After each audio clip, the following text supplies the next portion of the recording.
we'll start with something very simple. We'll just think about ourselves. What brings us to any place where people may give us consolation, for instance?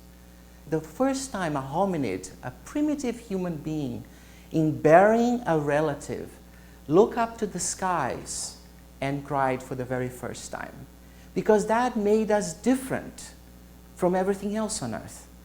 What is important for us is something that started around 1750, which is the first stage of the Industrial Revolution. And all of that brought a schism, a separation between religion, old style, and then now the recently developed science. Philosophy had always been there, but had always been somewhat shackled to religion in some form of theology or theological background. What happens? We have an individual at this point, all right, that was born, you see, 1804, so he's right in the middle between the first and the second wave of the Industrial Revolution. And this individual here had something that very, very, very few individuals had at the time.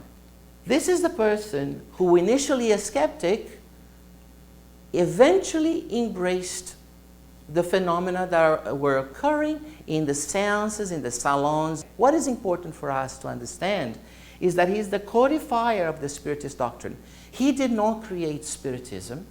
He did not create the mediumistic phenomena. Mediumistic phenomena have always existed from as long as we have been human beings. Allan Kardec did something that was completely the opposite of what was going in a society of the time.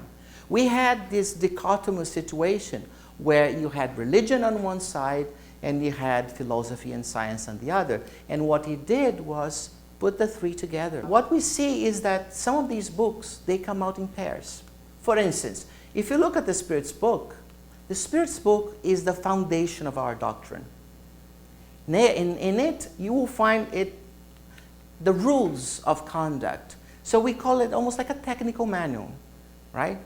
Technical manual, because everything is there, the laws, the concepts, the foundations, it's all here.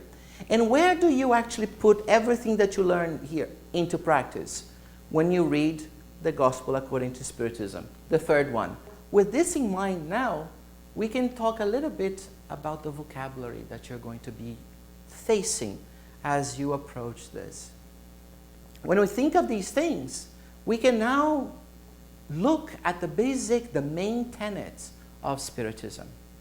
I want to present to you a tool.